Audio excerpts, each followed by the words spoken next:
다행히 증시가 반등에 성공하며 2200선을 회복하고 또 지켜주고 있는 상황입니다. 오늘도 1% 정도의 반등이 나왔는데요. 국내 증시를 둘러싼 대내외 변수가 아직 워낙에 많고요. 변동성도 강하다 보니 향후의 추세를 누구도 자신 있게 논하기가 쉽지 않은 상황입니다. 한마디로 장 자체가 어렵다는 건데요.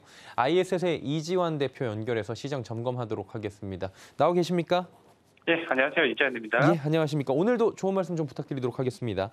네. 최근 증시 변동성이 굉장히 강합니다. 어제는 오르다 내리고 오늘은 또 상승폭이 괜찮았어요. 근데 구체적으로 지금 논하기가 쉽지가 않은데 지금 증시 상황이 어떤 겁니까? 일단은 이제 증시가 분기점에 지금은 들어와 있다라고 좀 보셔야 될 것 같고요. 지금 이제 단기적으로는 지난 6월 달에 형성했던 저점을 지금은 공방을 벌이고 있습니다. 이 자리가 6월 저점이 되기도 하지만 조금 더 크게 보신다면은 지난번 코로나19 급락 때 증시가 급락했던 위치에 지금 들어와 있습니다. 지금 증시는 이제 상방과 이제 하방에 대한 논란이 좀 커질 수 있는 자리고, 다음 달 11월 달 FOMC에서 만약에 이제 마지막 자이언트 스텝이 이루어진다면, 금리 결정론에 대한 부분에서 증시가 우호적 반응을 보이느냐, 혹은 경기 침체론이 부각되면서 추세적으로 하방이 더 깊어지느냐라는 분기점에 들어와 있기 때문에 지금은 이런 분기점 상에서 외국인들과 기관의 수급이 하루하루 단위로 프로그램에 따라서 달라지는 모습을 보이고 있기 때문에 증시의 장기 변동성은 좀 커져 있고 추세적인 방향성이 아직은 나오기 힘든 모습이기 때문에 이 구간에서는 조금 더 확인 과정을 거치는 과정이 조금 필요한 구간에 들어와 있다. 이렇게 말씀드리겠습니다. 예, 대표님 조금 전에 말씀해 주신 대로 지금 상황을 놓고 한간에선 추세적으로 바닥을 잡았다라는 이야기가 있고요. 이거 데드캣 바운스다. 한마디로 기술적으로 일시적인 반등이 나온 것이다. 이런 이야기가 있는데 이 부분은 어떻게 보십니까? 그동안 이제 반등이 나올 때마다 사실은 이제 기술 반등이 좀 그쳤고, 우리가 그 실망을 굉장히 많이 들어왔다는 부분도 사실은 맞는 말입니다. 하지만 이제 지금 이번에 반등에서 조금 인상적인 부분이 있는데요. 그 부분은 이제 미국 증시도 마찬가지고, 우리 증시도 마찬가지지만, 최근에 IT 섹터 경기 성장률을 비롯한 IT 섹터를 비롯해서, 굉장히 공매도 순매가 활발하게 일어나고 있습니다. 그러니까 이 부분이 지난번 바닥과의 저점에서 수급이 좀 달라지는 모습이고, 또 한 가지는 외국인들이 풋옵션이 대량으로 매도가 좀 되고 있습니다. 그러니까 이 부분은 우리가 조금 더 유출을 해보면 시장 상황은 굉장히 어렵지만 6월 저점을 이탈하면서부터 외국인들은 미국 증시도 마찬가지지만 하방 쪽 물량들이 대거 청산이 이루어지고 있다는 점에서 이전의 저점에 비해서는 신뢰성이 조금 높아져 있다라고 좀 보셔야 될 것 같고, 물론 이런 하방 쪽 물량이 청산이 된다라고 해서 바로 상방으로 전환되는 부분은 아니지만 우리가 지금 현재 이 가격에 대한 논란을 좀 본다면 분명히 저점 내에서 공매도 환매가 일어나는 부분은 또 사실이기 때문에 시장을 너무 비관적으로 보기보다는 지금은 시장에 대한 상황이나 생각, 인식보다는 오히려 시장을 이루어가는 주체들의 리액션 반응을 보고 행동하는 게 좋을 것 같고, 그런 점에서 본다면 이번 저점에서는 확연하게 외국인들이 지난번 팬데믹 때와 마찬가지로 풋옵션 대량 매도가 일어나면서 하방쪽 물량을 청산하고 있다는 부분이 가장 인상적인 부분으로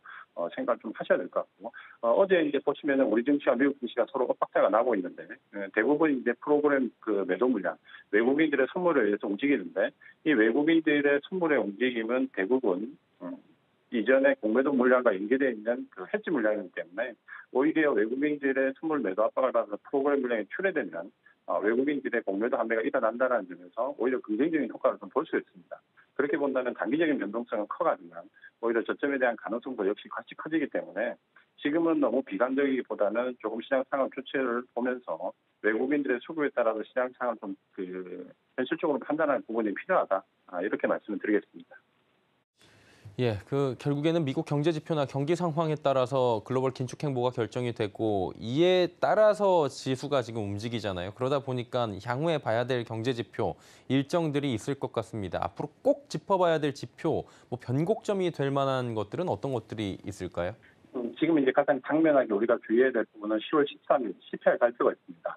이제는 이제 CPI가 우리가 예상했던 부분보다 덜 떨어지면서 시장이 하방 압력을 좀 세게 받았는데, 10월 13일 날 CPI 발표를 전후로 해서 시장이 변곡이 형성될 가능성이 상당히 있어요. 특히 이제 이후에는 보시면 10월 16일 날 중국 전인대에서 이번에 시진핑 주석의 3년이 될 가능성이 이제 높아지는 큰 빅 이벤트가 있고, 또 여기에 11월 2일 날 FOMC에서 금리 결정, 그리고 11월 8일이 미국의 중간 선거일입니다. 그러니까 이런 과정들을 본다면 경제적인 일정도 상당히 중요한 부분이 있지만 정치적인 부분이 지금은 조금 더 중요하게 작용을 할 가능성이 상당히 있다. 이렇게 보셔야 되고 역대적으로 본다면 미국의 중간 선거가 있는 해에는 대부분 10월 달에 약세로 출발해서 4분기는 오히려 뒤쪽으로 갈수록 강해지는 전략 보강의 모습을 많이 보였습니다. 그런 부분들을 본다면 이번에도 중간 선거를 앞두고 시장은 4분기가 오히려 뒤쪽으로 갈수록 시장이 좀 강해질 수 있다라는 부분에 기대감을 좀 가질 수 있고 그 시발점이 바로 10월 13일 CPI 발표 전일 수 있다라는 점을 좀 보신다면은 과연 이제 여기서 금리 인상 결정론 더 이상의 자연적 대비 없다라는 가정이 형성된다면 누구와 예상하지 못하지만 시장은 또 큰 반등의 가능성이 있기 때문에 10월부터 11월 초까지 이루어지는 경제적, 정치적 일정에 따라서 시장의 변동성이 크게 확대될 수 있다는 관점으로 보시면 될 것 같습니다. 예, 마지막 질문입니다. 변동성이 굉장히 강하고요. 대응도 어렵습니다. 그럼에도 불구하고 눈여겨볼 만한 섹터가 있을까요? 결국 이제 우리가 지금 중심을 가지고 봐야 될 부분은 시장을 끌어가는 주체인 외국인들이 어떻게 대응을 하느냐의 부분입니다.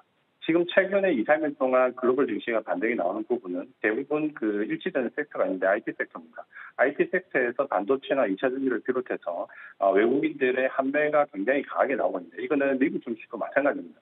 최근에 그 IT 섹터에서 가장 많은 펀딩 자금을 받았던 ARK 이노베이션 ETF 펀드가 다시 자금 유입이 새롭게 되면서 테슬라를 비롯한 IT 섹터 공략을 하겠다라는 부분이 어제 뉴스에 전해지기도 했는데요. 이런 부분을 본다면 지금 현재 반등은 외국인들의 IT 섹터 반도체와 2차 전지 쪽에서 공매도 환매가 시장 주체를 이끌고 있다. 물론 공매도 환매 이후에 결국은 글로벌 자금이 어디로 유입된지 여부를 좀 더 봐야 되겠지만 가격적으로 워낙 많은 지금 현재 하락을 겪었기 때문에 경기 민감도나 경기 관련되어 있는 종목들보다는 오히려 가격적인 메리트는 IT 쪽에서도 발생을 하고 있습니다.